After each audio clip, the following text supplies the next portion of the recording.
Olá, olá, boa noite a todos. Então, estamos aí para mais uma aula de qualidade da energia elétrica. Esse material eu já deixei disponível lá no AVA, certo? Assim que o vídeo da aula de hoje ficar pronto lá no Google Drive, eu vou passar ele para o YouTube e daí disponibilizo o link para que quem perdeu a aula ou chegou depois possa assistir. Vou tentar, dependendo lá do Google Drive e do YouTube, fazer isso ainda essa noite. Estou finalizando o cronograma das atividades de vocês, que vão compor a nota para o primeiro bimestre. Não está pronto ainda, mas eu acho que até quarta-feira agora vai estar pronto e vai estar lá no AVA, para que vocês possam conferir, ok? Bom, então, dando sequência aqui, vamos começar a apresentação.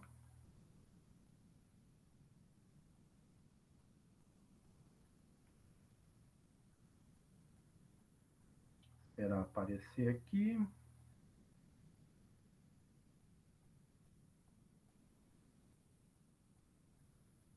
Ok, deve estar aparecendo aí para vocês nesse exato momento.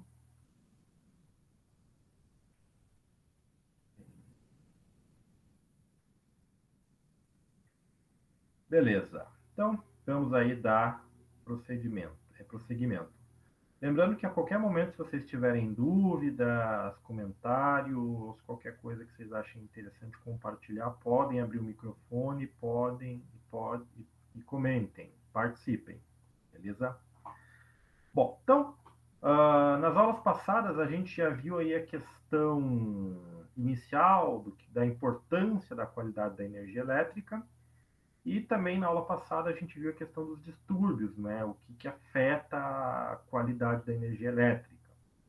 Hoje eu vou falar um pouquinho das fontes de energia elétrica, né? No mundo atual, no mundo moderno, da importância dela, da sua diversidade e por que as matrizes energéticas elas são um tanto quanto diferenciadas aí ao redor do mundo, né? Dependendo aí das necessidades de cada país, cada região. E questões envolvendo um pouco aí dos processos de conversão de energia, detalhar um pouco mais, passar algumas informações a respeito disso. E nas próximas aulas a gente vai trabalhar mais com a questão dos indicadores de qualidade de energia elétrica a nível nacional, ou seja, como é que a ANEEL ela está estabelecendo isso, não é, para buscar uma otimização do sistema e de como as pessoas percebem essa questão aí da qualidade da energia elétrica, certo? Bom, então, de modo geral, qualquer equipamento pensado pelos engenheiros, seja ele a nível industrial, seja a nível de uso doméstico, profissional, enfim, todos são pensados para consumir energia elétrica. Todos, sem exceção. E hoje, basicamente, nós temos fontes que convertem um tipo de energia, né, algum tipo de energia, em energia elétrica. Todos os processos químicos aí, baseados ou qualquer processo que seja descrito termodinamicamente, inclusive os processos químicos e físicos, sabe-se que você não vai ter aquela relação 1 para 1, ou seja, uma eficiência de conversão de 100%.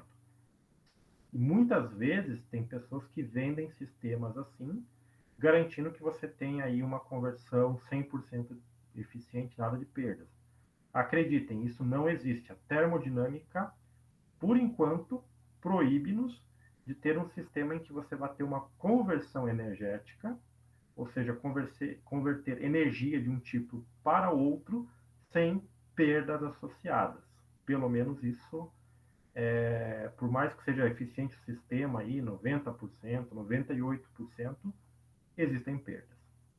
Bom, então, se a gente pegar lá na primeira Revolução Industrial, ou na Revolução Industrial, quando começou, basicamente você tinha máquinas que convertiam energia térmica da queima do carvão mineral justamente para ferver a água, produzir vapor e, através desse vapor, ter a movimentação e aí produzir lá bens de consumo, fazer serviços, enfim, uma série de trabalhos e finalidades, certo? E aí, conforme a ciência avançava e os processos industriais, você migrou lá da fonte do carvão mineral, que está representado aí, para petróleo, gás natural, porque eram fontes que tinham uma densidade energética muito maior, ou seja, você precisaria do equivalente, em menor quantidade do equivalente em carvão, para produzir mais calor. E aí, consequentemente, você melhorar os seus processos, melhorar as suas máquinas térmicas. E a busca por fontes energéticas mais eficientes continua até hoje, dado aí, como a gente já viu, o crescimento populacional, que tende a desacelerar, mas mesmo assim, você tem que considerar, por exemplo, o envelhecimento de algumas populações. No caso da Itália, por exemplo, já tem uma chamada pirâmide etária mais envelhecida, ou seja, você precisa pensar num sistema e em condições de vida para pessoas com mais idade, por exemplo, como é o caso deles.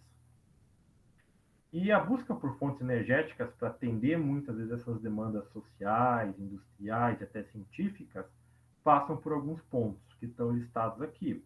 Então, o primeiro deles que se coloca hoje é não ter impactos ambientais, ou seja, você precisa de uma fonte diferente aí do carvão, do petróleo, que quando são utilizadas, a sua queima libera gases que vão se misturar na atmosfera e afetar aí condições climáticas, vão levar a condições climáticas severas.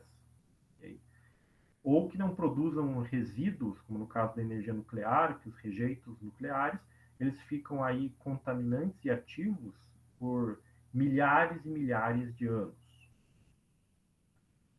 Outro ponto importante é que essas fontes energéticas elas têm que ser renováveis, ou seja, inesgotáveis, ou seja, do ponto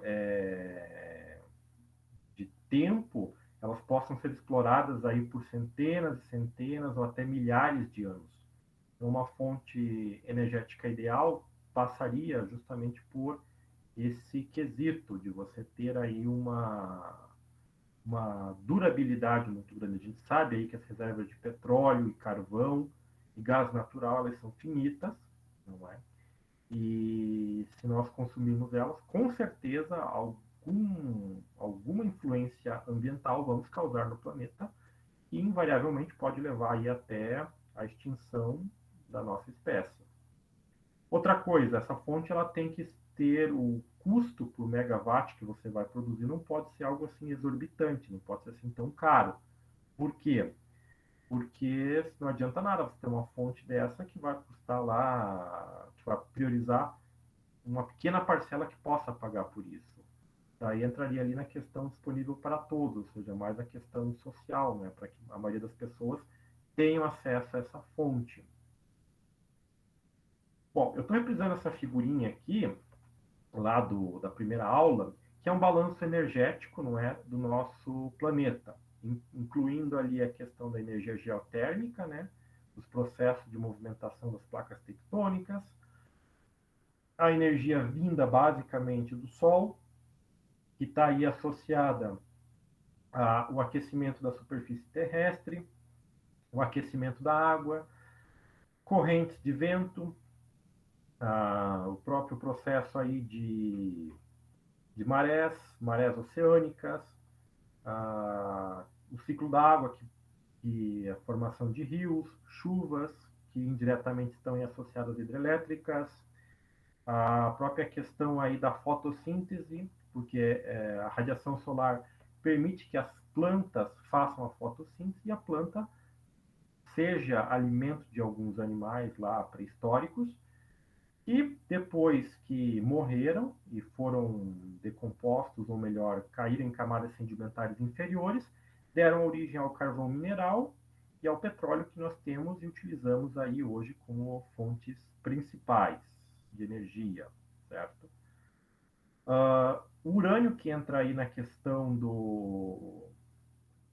da composição da crosta terrestre, ele é oriundo de estrelas supermassivas, que podem queimar, no seu processo de queima, elas geram elementos mais pesados. O nosso Sol, por exemplo, ele não vai passar de elementos como o lítio e o berílio, não é? Porque o nosso Sol basicamente é hidrogênio.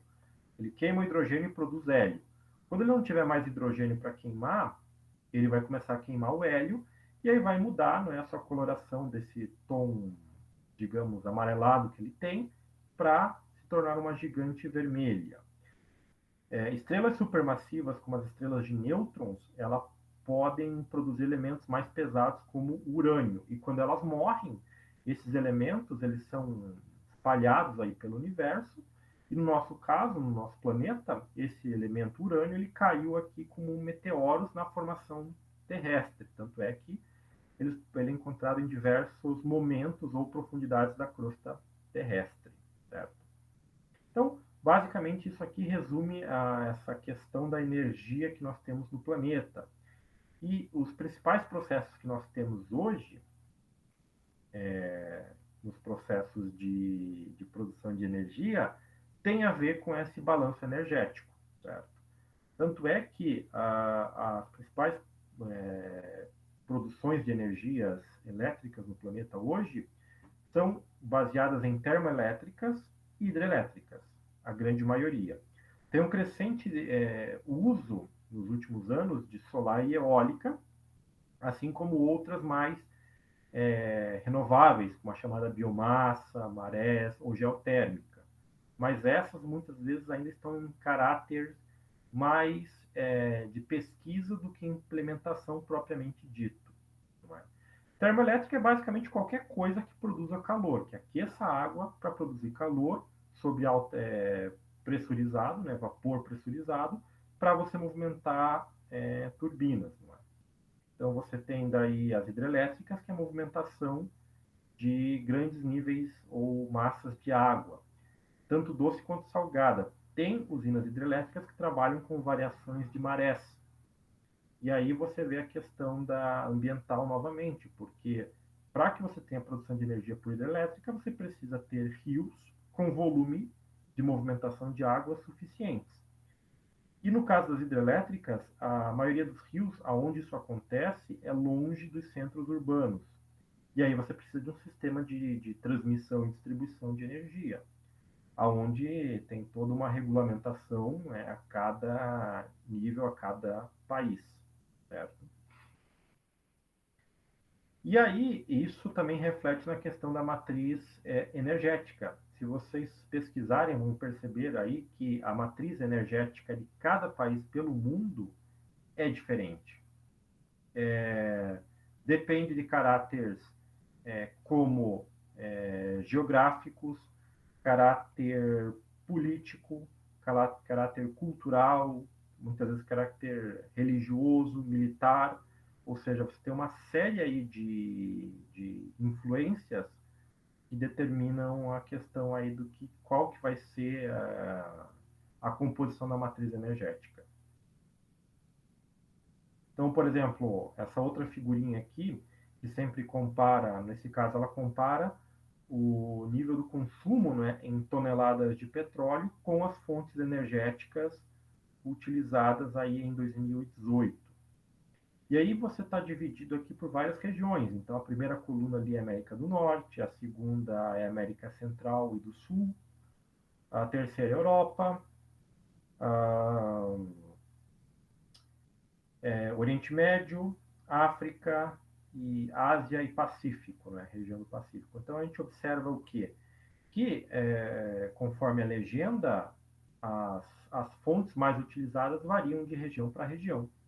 Então, se a gente comparar, por exemplo, América Central e América do Sul, qual que é a predominância das fontes energéticas? Ou seja, quais são as fontes energéticas que produzem eletricidade? Em primeiro lugar, é o petróleo. Então, se a gente observar aqui, ó, América Central e Sul como um todo, nós temos o petróleo em primeiro lugar, que mais produziu energia elétrica aqui em 2018. Em segundo lugar, se a gente subir, tem esse azulzinho aqui. O que é isso? São as hidrelétricas. Então, de modo geral, a América do Sul, principalmente, a sua matriz energética, independente do país, vem das usinas em rios. Em segundo lugar, tem vermelhinho aqui o gás natural. E aí depois você tem aqui, se você olhar esse vermelho, ou melhor, perdão, esse amarelo clarinho aqui, apareceu mal aqui, ó. Esse amarelo clarinho aqui está associado à produção de energia nuclear. Por quê? Porque esses países não investiram ou não avançaram muito em pesquisas para terem usinas nucleares em seus territórios. Muito também por questões políticas que estariam associadas a isso, não é? Uma vez que para você ter uma usina nuclear, isso consiste aí em transferência de tecnologia e sempre tem a questão de enriquecimento de combustível nuclear para usinas serem até um certo nível e para armas ser um nível maior. Então, esse é o tipo de coisa que muitas vezes não é tão disponibilizado assim. As renováveis, como a gente pode ver aqui, né? Que seriam, peraí, aparecer aqui, ó, as renováveis seriam essa faixa amarela mais escura e depois aqui em cima o carvão, certo? Agora, se a gente comparar as Américas Central e Sul com os Estados Unidos, a maior parte ali é petróleo e gás natural. Depois você tem uma faixa mais ampla na nuclear, e aí, em quarto lugar, que vem a hidrelétrica, certo? Por quê? Muito provavelmente porque nem todo rio tem potencial para você instalar hidrelétricas de grande porte. Você pode instalar em rios pequenos? Pode, mas daí o que acontece? Você não consegue suprir uma grande demanda, certo? E muitas vezes tem a questão também do investimento que você faz e o tempo necessário e os impactos ambientais, certo? E ali você ainda tem o carvão dos Estados Unidos como uma das fontes ainda mais é, proeminentes na produção de energia elétrica. Tanto é que você tem tratados ambientais aí em que países que emitem menos gases de efeito estufa, eles têm créditos e vendem esses créditos para países que emitem bastante, como é o caso dos Estados Unidos e hoje, basicamente, a China. Já que no Oriente Médio, se a gente for aqui para a coluna do Oriente Médio, observa basicamente petróleo e gás natural, porque é o mais barato que eles têm e é o que eles têm em abundância, certo? Carvão seria bem pouco aqui. Então, a matriz energética vai ter uma série de influências na sua composição.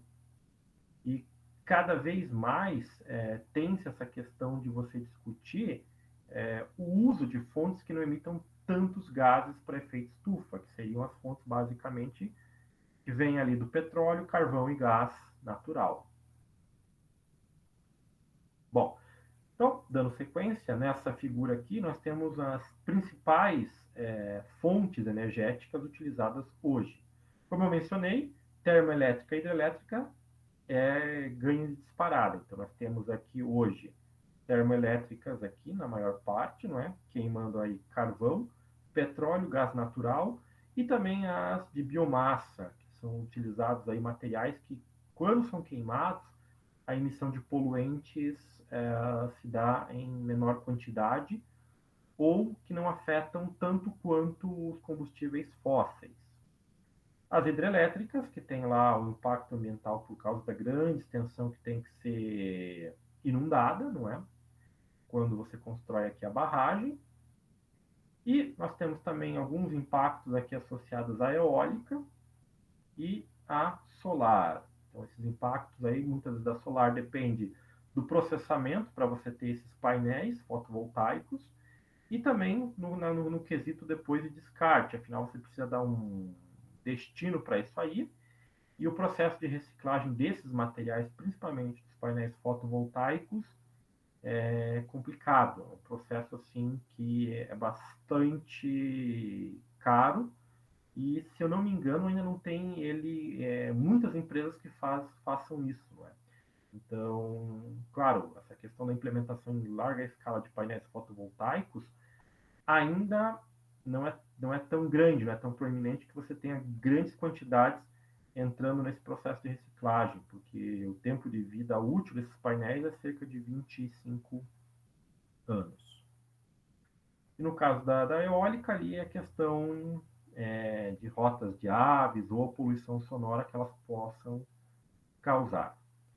Bom, então aqui nós temos as termoelétricas, que seriam as mais comuns.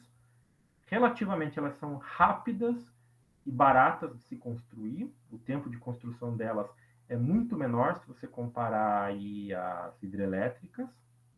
Basicamente, você tem um sistema como esse aqui do diagrama, não é? Você tem os queimadores, que são alimentados por algum combustível.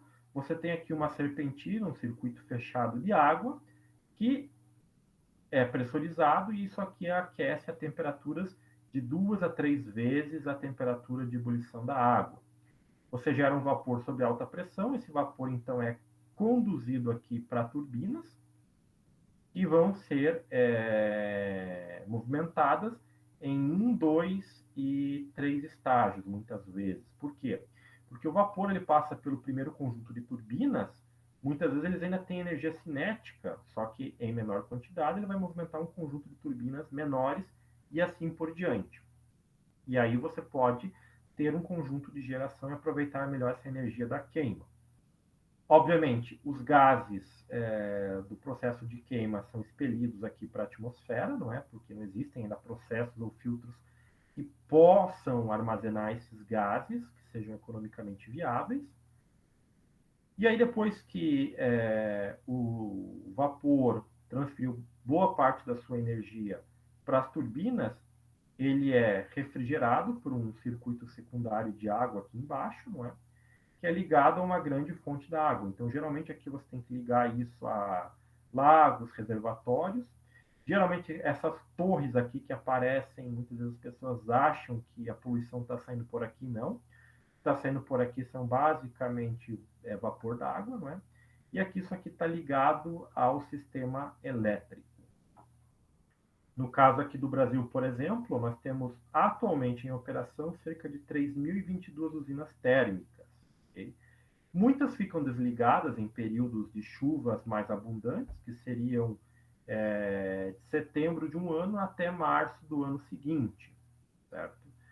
E no período de estiagem, que seria ali do meio do ano até o fim do ano, muitas delas elas entram no sistema, entram para operar, justamente para equiparar a carga ou a demanda de potência do sistema. Só que é claro, o megawatt-hora produzido, o custo dele é mais caro que o megawatt produzido pelas hidrelétricas. Certo? Tanto é que as termoelétricas, se este número aqui não mudou, pegado lá do site do Operador Nacional do Sistema Elétrico, eles correspondem a 24,49% da matriz energética brasileira. E eles queimam de tudo aqui, desde biomassa, não é, que seriam os mais ecologicamente corretos, a gás natural, petróleo e carvão, muito, muito pouco. Né? No caso, o carvão que seria o carvão mineral produzido aqui no Brasil. No caso das termoelétricas, nós temos também aqui, se compararmos, em tamanho e utilização as nucleares. No Brasil, nós temos duas em operação, Angra 1 e Angra 2, e Angra 3 está prevista para 2023, se não houverem atrasos. Inclusive, nós temos também próximo a essas usinas de Angra 1 e 2, o polo nuclear que produz o próprio combustível nuclear. Claro que para produzir o combustível nuclear, o país tem que ser permitido pelo Conselho de Segurança da ONU, que é composto por países que dominam tecnologias, inclusive a tecnologia nuclear da bomba atômica. Entre eles, né, Estados Unidos, Rússia, França e alguns outros que eu não me recordo agora.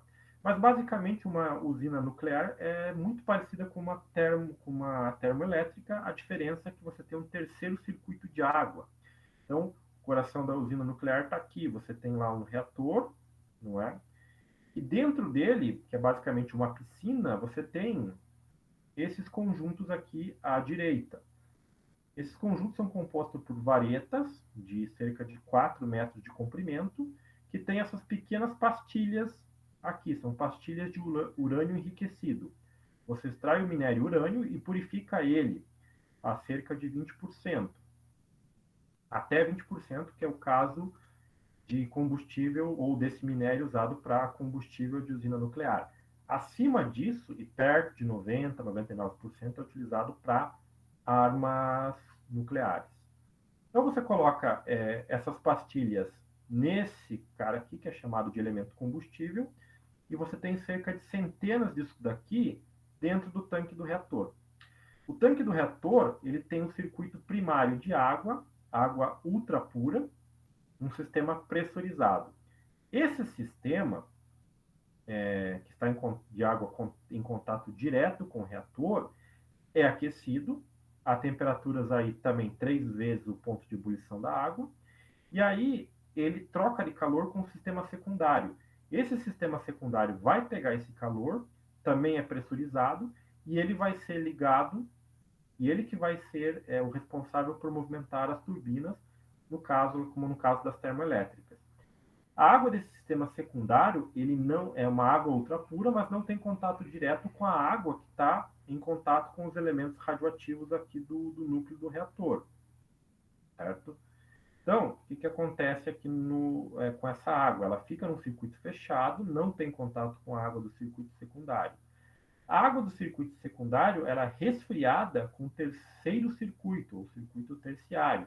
No caso, esse circuito lá em Angra 1 e 2 é água do mar, que simplesmente entra em contato e refrigera, e você tem ali o vapor saindo pela torre de resfriamento.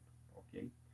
O principal problema das usinas nucleares é a questão do combustível nuclear, os rejeitos, eles terem que ser armazenados por um longo período de tempo, porque eles continuam ainda radioativos, mas eles não são mais eficientes no processo de produção de energia.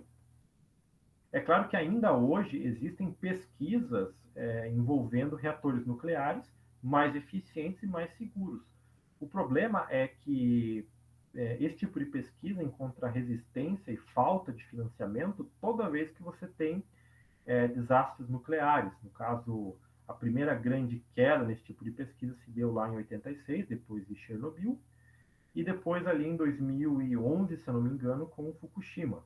Que no caso do Japão, a maior parte da sua matriz energética vem do quê? Usinas nucleares. Por quê?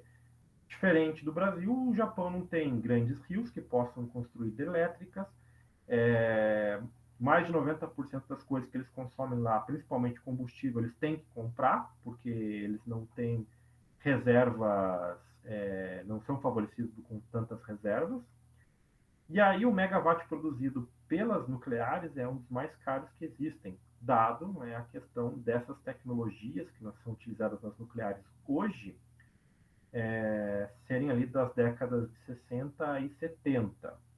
Claro que você tem uma série de protocolos e equipamentos que são atualizados aí ano após ano, mas o princípio de funcionamento é mais ou menos desse período. Okay?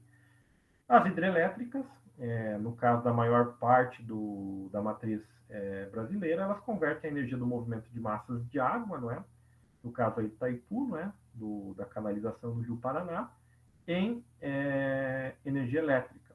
Então aqui nesse diagrama aqui a gente tem a barragem, você tem o desnível da barragem, você tem lá essas canalizações aqui que vão fornecer água para as turbinas. Esse grande sistema de pás aqui é movimentado. Você tem aqui na parte de cima um eletroímã, que no processo inicial você alimentava com energia externa, e aí isso criava o campo magnético, e a oscilação aqui das bobinas, que estão aqui no topo das turbinas, nesse campo magnético gera a energia elétrica que nós consumimos. Certo? Então, qualquer hidrelétrica funciona com esse princípio. No caso, elas podem ser divididas aí em central geradora hidrelétrica, não é? Pequena central hidrelétrica e usina hidrelétrica. E aí depende do caso do nível que elas geram, da potência que elas geram, certo? Assim, só comentando aqui que algumas dessas são instaladas próximas às regiões onde você tem grande variação de marés, e aí você usa esse movimento de subida e descida das marés, justamente para movimentar as turbinas e produzir energia elétrica com as marés. Diferente lá das geração de marés, que usam turbinas muito parecidas com as eólicas, que ainda seria um tipo de estudo de fonte energética. No caso aqui no Brasil, a energia solar também depende da quantidade de radiação solar que chega no país que você quer implementar isso aqui. Então, tem lugares, no caso do Brasil, que tem uma excelente distribuição de radiação solar. Se nós pegarmos, por exemplo, aqui, avançando, esse aqui é do Atlas de distribuição de energia ou de radiação solar, monitorado ano após ano. Essa é a distribuição da radiação solar no Brasil. Então, quanto mais no extremo você tiver dessa escala aqui, mais radiação por metro quadrado de energia solar o Brasil recebe. Os melhores lugares no Brasil para radiação de energia solar ou para implementar os painéis fotovoltaicos é aqui. Norte e interior da Bahia, próximo ao Piauí, Tocantins. Então, toda essa região recebe uma densidade de energia solar muito grande ao longo do ano. Como isso aqui está praticamente norte e nordeste, quando chega o período do meio do ano, a quantidade de chuva ou de obstrução por nuvens de chuva é menor. Então, aqui seria um local ideal para a instalação desses painéis. O problema é que, apesar do barateamento dos custos dos painéis, ainda assim eles são caros. E a eficiência de conversão é 14%, ou seja, de 100% da energia solar que chega ali, só 14% é convertido em energia elétrica. Ok? No Brasil, hoje, a gente tem cerca de 3.052 unidades, não é? Com uma potência aí instalada que equivale a 1,36% da nossa matriz. Isso aí dados a questão de importação, instalação e, obviamente, né, licitações para você ter isso daí. Hoje em dia, uma coisa que se busca muito é a chamada micro e pequena geração. Isso a gente vai falar mais para frente aí nas próximas aulas, mas tem a ver com a implementação de painéis solares e geradores eólicos, que eu já vou explicar para vocês, em locais como centros urbanos, que mesmo que a geração seja pequena, se você distribuir isso sobre grandes áreas, você pode não onerar tanto o sistema. E aí teria mais fontes distribuídas. Okay? Isso seria pequena e microgeração. No caso, os painéis solares mais convencionais e que são economicamente mais viáveis são os chamados painéis de silício policristalino, que apresentam esses cristais, como vocês podem ver aqui na superfície, e que tem essa eficiência de 14% que eu falei para vocês. Nem todo lugar é propício para a instalação desses painéis. No caso do Brasil, isso é relativamente propício, porque essa região aqui do sul, se vocês observarem bem aqui, não é? Essa região aqui embaixo do sul, pegando aqui Curitiba, parte do Paraná, parte de São Paulo e aqui Santa Catarina, se vocês observarem, tem essa coloração esverdeada. Essa coloração esverdeada aqui embaixo, se vocês olharem, está aqui no final da escala, ou seja, de todo o Brasil, a pior região em termos de radiação solar são esses pontos aqui. E aqui no norte, não é? Bem aqui no finalzinho, né, do Amazonas.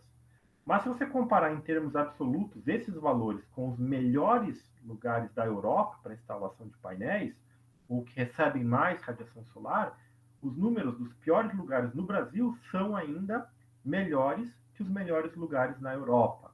Então, ainda assim, para nós, nos piores lugares, seria vantajoso instalar esses painéis. Hoje tem muitas empresas que vendem a instalação dos kits. Eles fazem lá um levantamento da sua área disponível, a instalação do kit e quanto tempo você levaria para pagar. Em geral, que eu verifiquei, talvez tenha que corrigir essa informação, é em torno de 20 a 25 mil reais para você colocar aí uma instalação solar no seu telhado. E aí depois que você pagar, digamos, esse valor, você começa a vender energia. E outra coisa que o Brasil está pecando é na questão de ter uma legislação para regulamentar esse tipo dessa geração. A ANEEL já regulamentou a questão técnica, mas a questão do financeiro ainda assim demanda de uma regulamentação que seja mais vantajosa, para que isso valha bastante a pena. A questão da energia eólica, basicamente você usa os aerogeradores, que basicamente são grandes pás, como essas que estão nessa foto aqui em cima, que se movimentam com a passagem de uma massa de ar, ou seja, movimentação do ar provocada pelo aquecimento da energia vinda lá do Sol. Então, aquela figurinha do início também, você tem essa ligação aqui. A movimentação disso daqui está ligada a aerogeradores, não é? E quando você tem, por exemplo, ventanias ou intensidades grandes de vento, ele tem sistema de proteção que desliga, ou seja, você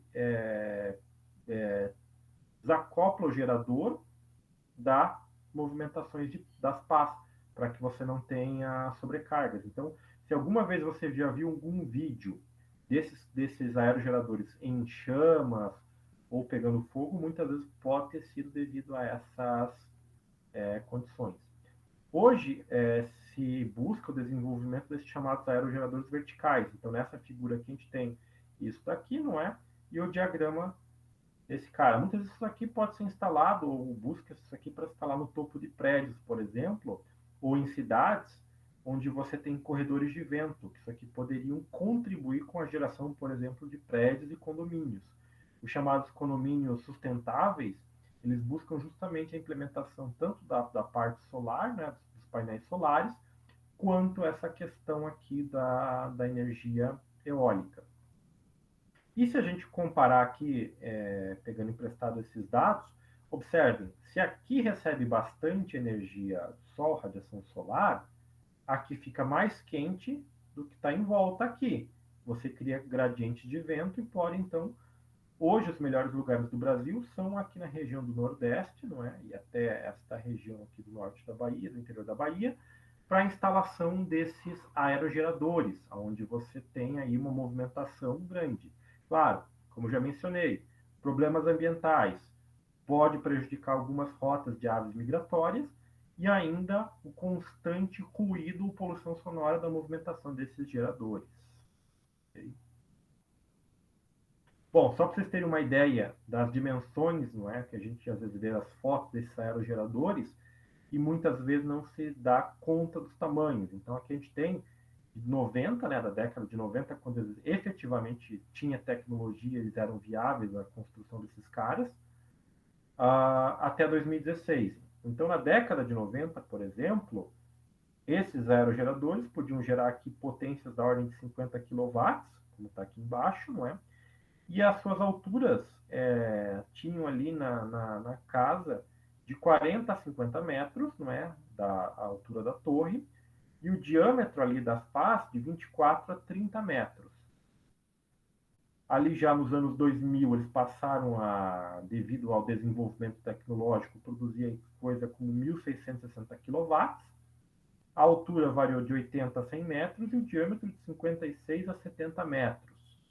Chegando hoje, não é, aqui em 2016, provavelmente tenha coisas maiores hoje, teria que dar uma atualizada nisso aqui, mas a altura de 128 metros e um diâmetro de 109 metros.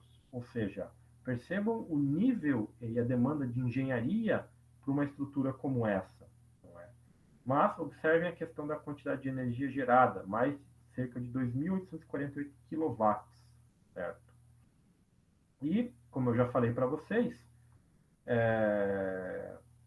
essa figurinha eu já apresentei lá na primeira aula, mas só para resgatar essa questão aí das tecnologias, né? Então, as pesquisas em novas materiais e novas fontes energéticas permitem com que você utilize ou desenvolva novas fontes de energia.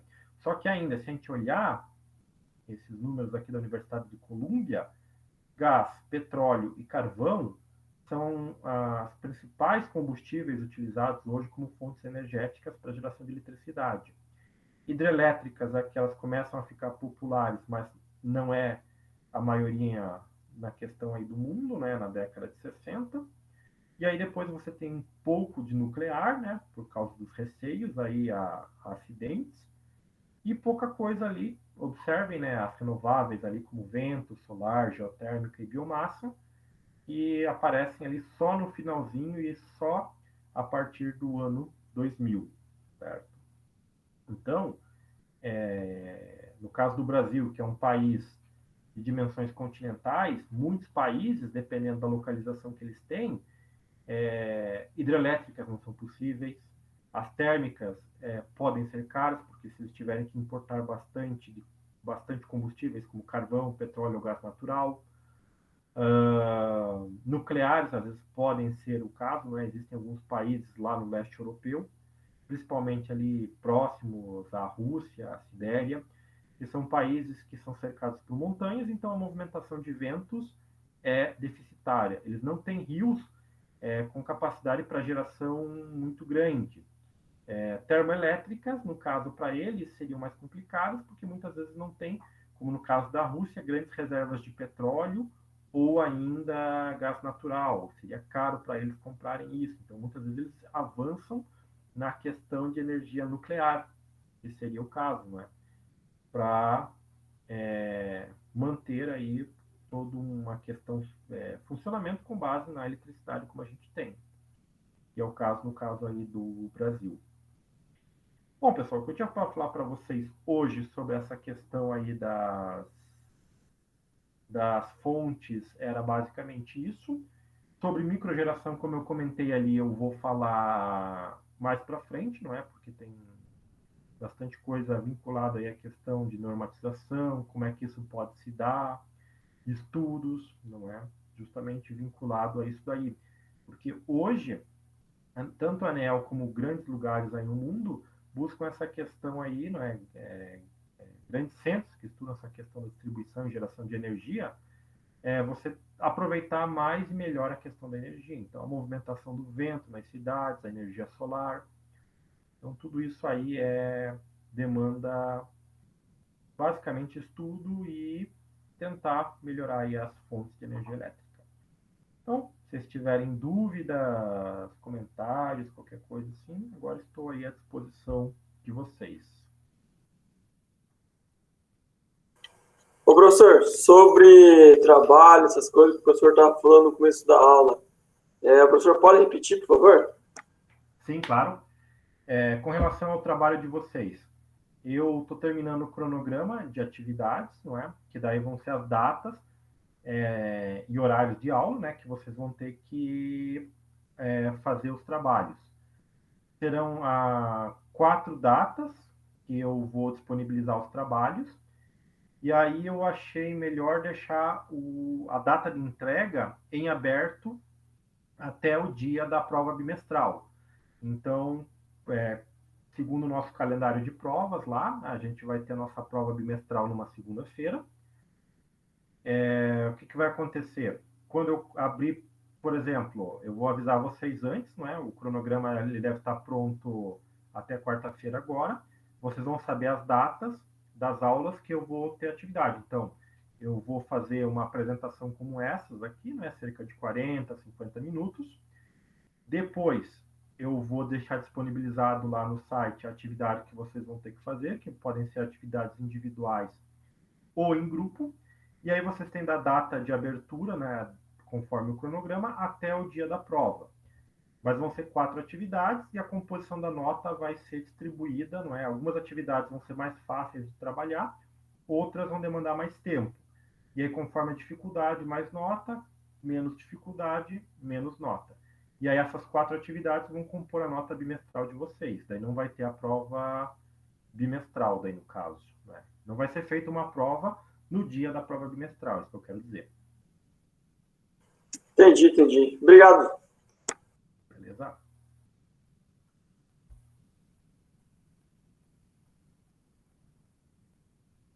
Então é isso aí, pessoal. Se tiverem mais dúvidas, estou por aí. O professor. Opa, pode falar. Opa, tudo bom?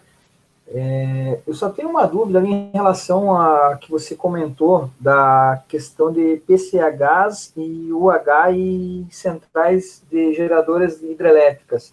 Existe uma classificação entre essas hidrelétricas, né? A PCH Isso, seria níveis de potências que elas isso. determinam se é uma ou outra? Exatamente, é o nível de potência que elas entregam.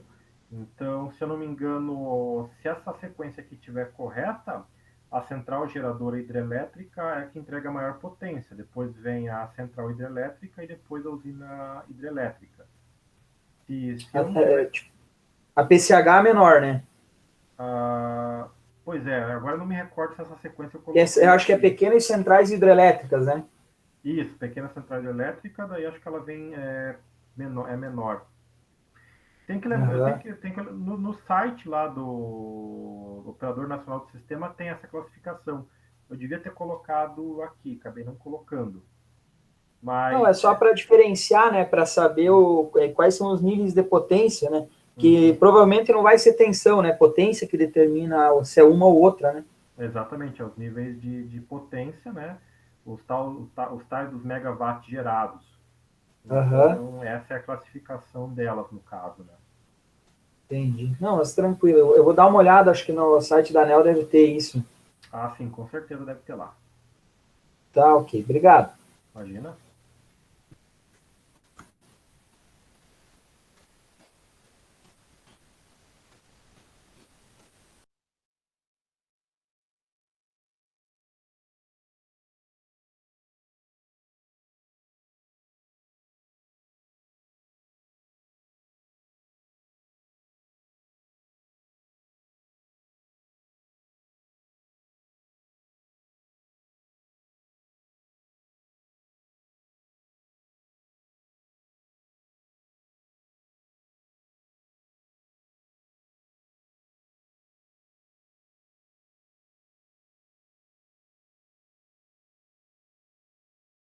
Potência, né?